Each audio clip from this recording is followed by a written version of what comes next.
কিন্তু জাহান্নামের ভিতরে তুমি ডাকবা, আমার মালিক জবাব দিবে না। 1000 বছর ডাকে, 1000 বছর পরে আমার মালিক বলে, কেন ডাকস, কোন কারণে চিল্লাস? বলে, মালিক রে, পেটে বড় খিদা লাগছে। পেটে খিদা লাগছে। আমার আল্লাহ বলেন, ফেরেশতারা রে, নাফরমান গুলির পেটে বড় খিদা লাগছে, খাবার দে। আরে যুবক ভাই, পেটে খিদা লাগার পরে খাবার দিবে গো, কি খাবার দিবে, কি খাবার দিবে? আল্লাহ বলেন, জাক্কুম নামক একটা ফল আছে, এই ফলটা জাহান্নামীদেরকে দিবে খাবারের জন্য। কিতাবের মধ্যে আসছে, এই জাক্কুম ফল এমন একটা বিষাক্ত ফল, এমন বিষাক্ত, এই ফলের যদি একটা টুকরা পৃথিবীর জমিনে ফেলে দেওয়া হতো, গোটা পৃথিবীটা বিষাক্ত হয়ে যেত, কোন বৃক্ষ আর জমিনে কোনোদিন উঠতো না। জাক্কুম নামক ফলটা যদি পৃথিবীতে একটা টুকরা পড়ে যাইত, আল্লাহ রাসূল বলেন, যেটি এমন এক বিষাক্ত ফল, গোটা পৃথিবীটা বিষাক্ত হয়ে যেত। সাধারণ কথা নয়। আর এই পুরা ফলটা যদি একটা মানুষকে খাবারের জন্য দেয়, কি বুঝেন আপনারা? আল্লাহ প্রত্যেকটা জাহান্নামীকে একটা করে ফল দিবে খাওয়ার জন্য, একটা করে ফল দিবে খাবারের জন্য। আর এই ফলটা যখন সে হাতে নিবে, দেখার সময় নাই যে এটা তিতা না মিঠা। আরে ভাই, জাহান্নামীরা ফলটা হাতে নিয়ে একবারও ভাববে না যে এটা তিতা না মিঠা, কারণ পেটের খিদা কয় হাজার বছর, 1000 বছর তার পেটের খিদা। এখন তার মিঠা না তিতা দেখার দরকার নাই। ফলটা দেওয়া মাত্রই যখন মুখের ভিতরে ঢুকাইয়া দিল, ফলটা গলার কাছে আইসা চতুর্দিকে তার কাটা ছড়াইয়া দিছে। এটার ভিতরেও কাটা, বাহিরেও কাটা, এইভাবে গলার মধ্যে চতুর্দিকে গেতে গেছে। একটা মাছের কাটা ঢুকলে আমরা অবস্থা কিরম হয়? আর এটা চতুর্দিকে কাটা ছড়াই যাবে, না নিচের দিকে নামবে, না উপরের দিকে উঠবে। আরে যুবক ভাই, কথাগুলি একটু দিলের কান লাগাইয়া শুনি, আমলের নিয়তে শুনি। হয়তো ভাই কথাগুলি যদি আপনার ভিতরে ধাক্কা লাগে, জীবনটা পরিবর্তনকারী হয়ে যেতে পারে। এই জন্য একটু দিলের কান লাগায় শুনি। জাক্কুম নামক ফলটা যখন তার গলার ভিতরে ঢুকবে, চতুর্দিকে খাটা ছড়ায়া যাবে।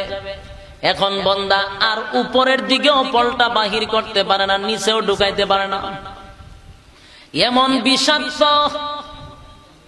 এত বিষাক্ত, এত বিষাক্ত, এখন চিৎকার দিতে পারে না। এখন এমন এক মুসিবতে পড়ছে, আগেই ভালো ছিল, পেটের খিদা নাই, ভালো ছিল, এমন এক ফল মুখের ভিতরে ঢুকাইলাম, যেই ফল প্রবেশ করার পরে এখন আর সহ্য করতে পারে না। এবার আবার ডাকতে লাগলো। দুনিয়ার জমিনে দেখছি কাঁটা লাগলে পানি পান করলে কাঁটা ছুটে যায়, তাই আল্লাহরে ডাকে, মালিক পানি দাও, পানি দাও, পানি দাও, পানি দাও, পানি দাও। আরে 1000 বছর আবার ডাকতে থাকবে, প্রচন্ড বিষাক্ত ফল গলায় লইয়া, 1000 বছরের খিদা লইয়া আবার 1000 বছর পানির জন্য আল্লাহর দরবারে দরখাস্ত করবে, মালিক রে পানি দাও, পানি দাও। 1000 বছর পর আমার আল্লাহ বললেন, জাহান্নামীরা কি চায়? বলে পানি চায়। আল্লাহ কয়, দে পানি দে। দুনিয়াতে কত পানি পান করাইছি, সাধারণ পানি এদের ধরে না। এখন মাম খায়, ফ্রেশ খায়, হ্যাঁ, জীবন খায়। টিউবওয়েলের পানি এখন এগুলো ভালো লাগে না, মাম নিয়ে আসো, বা কি বাপ লয়। হ্যাঁ, টিউবওয়েলের পানি অটোমেটিক উঠে, এটা কত মজা কর না, মাম লই আয়, ফ্রেশ লই আয়। ওরে বাপ রে বাপ, পানির কোনো শেষ নাই। এটা না হইলে ফিল্টার লাগায় ফুটাইয়া তারপরে ফ্রেশ করে পানি বাই করে দিছি। বন্দা খা, খাইয়া গুণ কীর্তন আমার গাইস। বন্দা দুনিয়াতে এত ফ্রেশ পানি পান করার পর আমি মালিক রে চিনল না, তাহলে আজকের জন্মের পানি তারে পান করাইয়া দিব। যেই মাত্র পানি পান করার জন্য 1000 বছর চিৎকার দিল, ফেরেশতারা একটা গ্লাস লইয়া জাহান্নামের নিচ থেকে পানি আনলো। কি পানি জানেননি? এটা বড় মজার পানি। আল্লাহ কোরআনে বলেন, ইল্লা হামিমান ওয়া গাসসাকা। এটা এমন একটা পানি, জাহান্নামীরা জাহান্নামের আগুনে জ্বলবে গো। তার শরীরের রক্ত আর পুষ বিষাক্ত পানিগুলা ওই জাহান্নামের নিচে গিয়া জমা হয়। সেটা জাহান্নামের আগুনে টকবক টকবক টকবক করতে থাকে। ওই প্রচন্ড জাহান্নামের আগুনের পানিটা গ্লাসে লইয়া প্রত্যেকটা জাহান্নামীকে দিবে পান করার জন্য। কিন্তু বিষয় হলো 1000 বছরের কিদা, 1000 বছরের পানির পিপাসা, দুইটা মিলাইয়া পানিটা ঠান্ডা না গরম। 1000 বছরের কিদা, 1000 বছরের পিপাসা, 1000 বছরের বিষাক্ত কাটার ব্যথা, সব মিলাইয়া চিন্তা করার সময় নাই পানিটা ঠান্ডা না গরম। দেওয়া মাত্রই পান করে ফেলেছে। যেই মাত্র পানিটা পান করলো, কাঁটা তো নিচের দিকে নামে না, বরং কাঁটার ফাঁকে ফাঁকে পানিগুলা ভিতরে প্রবেশ করেছে। আর এটা এমন গরম পানি, দুনিয়ার আগুনের গরম না, দুনিয়ার আগুনের গরম না। আমি একটা এক্সাম্পল বলি, দুনিয়ার আগুনের যদি একটা ফুটন্ত পানি, টকবগে পানি কি টান দিয়া আপনি পান করতে পারবেন? আর এটা জাহান্নামের আগুন, আরে 1000 বছরের আগুন।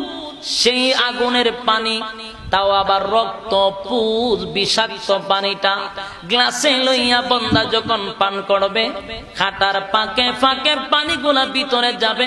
যাওয়া মাত্রই ভিতরের নারী বুড়ি সবগুলি গলে গলে পায়খানার রাস্তায় বাহির হয়ে যাবে। আরে ভাই, এটা এমন একটা পানি, বাংলা চিৎকার দিয়া বলবেন, মালিক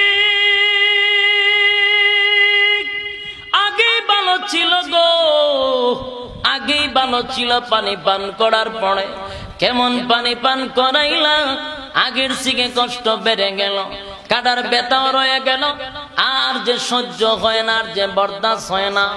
এবার বন্দা খাবার চায় না, খাবার চায় না। বন্দা খাবারের কথাও আমার আল্লাহকে বলে না। বন্দা এবার বলে, মালিক রে, আর খানা চাই না, তোমার কাছে চাই আমাদেরকে তুমি ধ্বংস করে দাও। এখন আল্লাহর কাছে বলে, আমাদেরকে ধ্বংস করে দাও, আমাদেরকে শেষ করে দাও, ধূলিসাৎ করে দাও, যেন আমাদের কোনো অস্তিত্ব না থাকে। আল্লাহ তখন ডাক দিয়া বলবেন না। আল্লাহ এরপরে বলেন, ইল্লা হামিমা ওয়া গাসসাকা জাযাআ ওয়াফাকা ইন্নাহুম কানু লা ইয়ারজুনা হিসাবা ওয়া কাযযাবু বিআয়াতিনা কিযাবা ওয়া কুল্লা শাইইন আহসাইনাহু কিতাবা ফাযুকু ফালান নাযীদাকুম ইল্লা আযাবা। আল্লাহ বলেন, এখন জাহান্নামের আযাব সহ্য করো, মজা এখন ভুগতে থাকো। না তোমাদের মরণ আছে, না তোমরা ধ্বংস হবে, কিছুই হবে না। অনন্তকাল চিরস্থায়ী জাহান্নামের আযাব ভোগ করে যাবে। এই কথা শোনার পরে জাহান্নামীরা জাহান্নামে যতটুকু কষ্ট পেয়েছে, এর থেকে বেশি কষ্ট তাদের ভিতরে শুরু হয়েছে। আরে যুবক ভাই, আমি যে কথাগুলি আপনাদের সামনে বলতেছি, খোদার কসম একটা কথা আমি বানায়া বলি নাই, মন গড়া না। বাইরে আমার আল্লাহ সেদিন আর রহমান থাকবে না। এখন বর্তমানে আমার আল্লাহ রহমান। তাই নাস্তিকরা আমার আল্লাহর বিরুদ্ধে কথা বললো আমার আল্লাহ খাওয়ায়, আমার আল্লাহর বিরুদ্ধে কথা বললো আমার আল্লাহ তারে লালন পালন করে সম্মান দেয়। তার কারণ হলো আমার আল্লাহ দুনিয়াতে রহমান, তাও আবার সবার জন্য মায়া দয়া বেশি, কিন্তু পরকালে মায়া দয়া সবার জন্য না, শুধুমাত্র মুমিনের জন্য আল্লাহর মায়া। সেদিন আল্লাহর মায়া থাকবে না বেঈমানের জন্য। আমার আল্লাহ সেদিন